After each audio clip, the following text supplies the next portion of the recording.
हमारे चैप्टर का next topic, जो कि है amplitude, time period and frequency of vibration. तो सबसे पहले समझ लेते हैं कि वाइब्रेशन होता क्या है।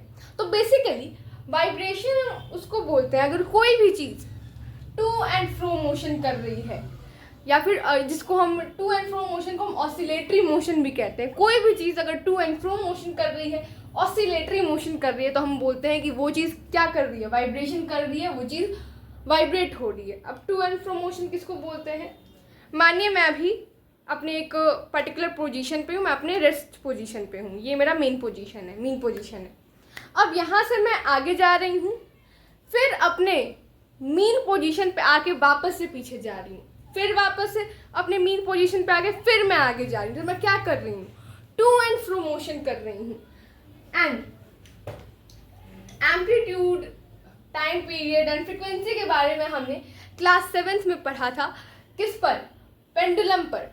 तो बेसिकली अभी हम इसे पेंडुलम पे समझते हैं कि amplitude, time period and frequency कैसे क्या होती है। तो सपोज करो कि ये एक पेंडुलम है, यहाँ पे तो ऐसे एक मेटल बॉल होती है, लेकिन अभी मैंने यहाँ पे लॉक लगाया है यहाँ पर। तो सपोज करो ये क्या है, ये एक पेंडुलम है एंड जो नीचे मेटल बॉल लगी होती है उसको हम क्या बोलते हैं? बॉब बोलते हैं। तो ये क्या है? ये एक पेंडुलम है एंड ये क्या है? इसका बॉब है। अब इस बॉब को अगर मैं यहाँ से छोड़ूं तो ये क्या होगा? ये इधर से मैंने इसको इधर से छोड़ा तो ये क्या हुआ? ये इसका जो था, ये पोजीशन इसका क्या था? रेस्ट पोजीशन था, मीन पोजीशन था। जब मैं इसको यहाँ से छोड़ूंगी तो क्या होगा? ये अपने मीन पोजीशन पे आके फिर इस डायरेक्शन में जाके फिर अपने मीन पोजीशन पे आएगा, फिर इस डायरेक्शन में जाएगा। ऐसे ही क्या करेगा? टू एंड फ्रो मोशन करेगा, अपने रेस्ट पोजीशन से टू एंड फ्रो मोशन करेगा। ये आप देख सकते हैं। अब जैसे ये पेंडुलम क्या है, ये बॉब क्या है, ये अपने रेस्ट पोजीशन से क्या हुआ? इस डायरेक्शन में गया, फिर अपने रेस्ट पोजीशन पे आके वापस इस डायरेक्शन में गया। तो इसने क्या किया? अपना एक ऑसिलेशन कंप्लीट कर लिया। अपने रेस्ट पोजीशन पे टू एंड फ्रो मोशन करके वापस से अपने रेस्ट पोजीशन पे आने को कहते हैं कि इस बॉब ने, इस पेंडुलम ने अपना एक ऑसिलेशन कंप्लीट कर लिया है, मतलब ये एक बार वाइब्रेट हो चुका है। ये डायरेक्शन ए है, ये बी है, ये पॉइंट बी है एंड ये सी है। तो बी से ए पे जाकर फिर ए से वापस बी पे आकर फिर बी से सी पे जाकर फिर सी से वापस बी पे आने को हम क्या बोलेंगे? कि इस पेंडुलम ने अपना एक ऑसिलेशन क्या किया है? कंप्लीट कर लिया है। अब ये तो हमने समझ लिया ऑसिलेशन क्या होता है। अब समझते हैं एम्पलीट्यूड क्या होता है। तो एम्पलीट्यूड तो बी पोजीशन से ए पोजीशन पे जाने में जितना यहाँ बीच की जो डिस्टेंस है, यहाँ बीच का जो डिस्टेंस है, उसको हम क्या बोलेंगे? कि ये क्या है? एम्पलीट्यूड है पेंडुलम। पॉइंट बी से पॉइंट ए के बीच में का जो डिस्टेंस है, या फिर पॉइंट बी से पॉइंट सी का जो डिस्टेंस है, उसको हम क्या बोलेंगे? ये इसका क्या है? एम्पलीट्यूड है। ये एक तरफ का एम्पलीट्यूड है, ये एक तरफ का एम्पलीट्यूड है। इट मीन्स हम बोल सकते हैं कि एम्पलीट्यूड क्या है? Maximum displacement of a vibrating body from its rest position से जो इसका मैक्सिमम डिस्प्लेसमेंट है किसी एक पर्टिकुलर डायरेक्शन में, नो मैटर वो इस डायरेक्शन में हो, नो मैटर वो इस डायरेक्शन में हो, वो क्या है? एम्पलीट्यूड है। मैं आपको डायग्राम पे भी समझा दे रही हूँ। अब जैसे मान लो ये एक पेंडुलम है, ये इधर गया, यहाँ पे गया, या फिर ये वाइब्रेशन, ये ऑसिलेट करते करते यहाँ पे भी गया। तो यहाँ ये पॉइंट बी है, सी है और ये क्या है? ए है। तो यहाँ बी से सी के बीच में की जो डिस्टेंस है, इसको हम क्या बोलेंगे? एक एम्पलीट्यूड। एंड ए से बी के बीच में की जो डिस्टेंस है, इसको हम बोलेंगे दूसरा एम्पलीट्यूड। तो हम ये कह सकते हैं कि maximum displacement of a vibrating body from its rest position is called amplitude. उसको एम्पलीट्यूड को हम कैसे डिनोट करते हैं? कैपिटल ए लिख के हम एम्पलीट्यूड को क्या करते हैं? डिनोट करते हैं। अब इसका जैसे सारी चीज़ों का कुछ ऐसा यूनिट होता है पूरे ओवर सारे वर्ल्ड में, पूरे वर्ल्ड में, ऑल ओवर द वर्ल्ड एक पर्टिकुलर यूनिट होता है कि हाँ इसको इस यूनिट में नापना है। वैसे ही एम्पलीट्यूड को किस यूनिट में नापा जाता है, इसका क्या एसआई यूनिट है? तो इसका एसआई यूनिट है मीटर। इसका एसआई यूनिट है मीटर। अब देख लेते हैं, अब एम्पलीट्यूड तो हमने समझ लिया, अब देख लेते हैं टाइम पीरियड क्या होता है। तो टाइम पीरियड को मैं बता दूं एक चीज। तो टाइम पीरियड को कैपिटल टी से डिनोट किया जाता है। टाइम पीरियड को कैपिटल टी से डिनोट किया जाता है एंड इसको मेजर किया जाता है किस में? सेकेंड्स में। इसको सेकेंड्स में मेजर किया जाता है। अब समझ लेते हैं बेसिकली टाइम पीरियड होता क्या है। ये हमारा, मैंने क्या बताया था, इसको कुछ देर के लिए मानो ये क्या है, हमारा पेंडुलम है। तो एक ऑसिलेशन करने के लिए, तो इस एक ऑसिलेशन को कंप्लीट करने में, यहाँ पे ज़्यादा ऑसिलेशंस की बात नहीं हो रही है, किसी ये नहीं बोल रही ऑसिलेशंस करने में जितना टाइम पीरियड लगा, एक oscillation, only on one oscillation को कंप्लीट करने में इस पेंडुलम को जितना टाइम लगा उसी को हम बोलते हैं टाइम पीरियड। तो हम ये बोल सकते हैं कि time required to complete one oscillation is called time period.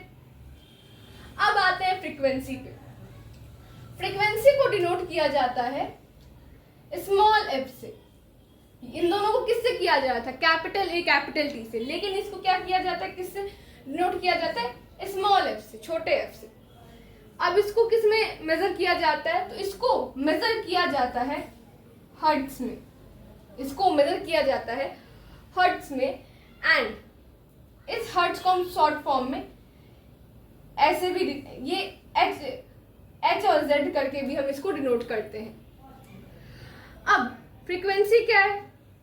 So the number of oscillations पर सेकेंड, इट मीन्स एक सेकेंड में, यहाँ पे एम्पलीट्यूड नहीं लिखा है, यहाँ पे क्या लिखा है? ऑसिलेशन।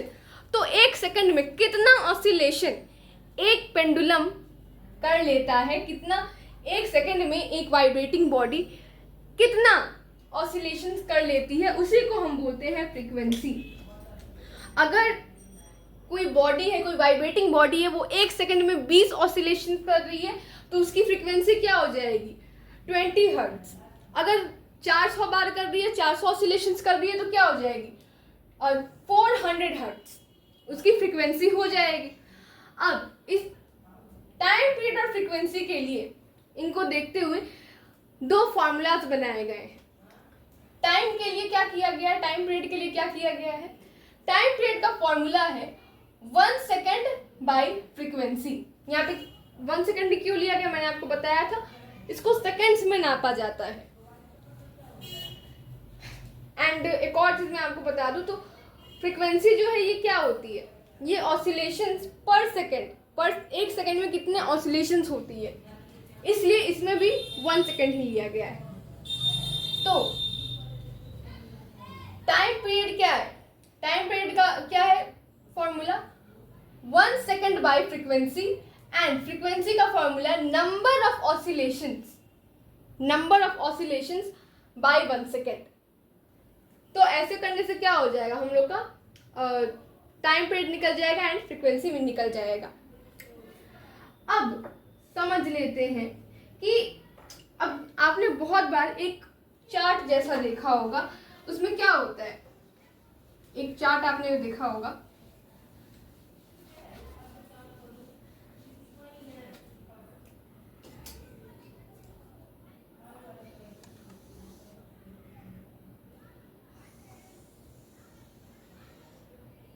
आपने बहुत बार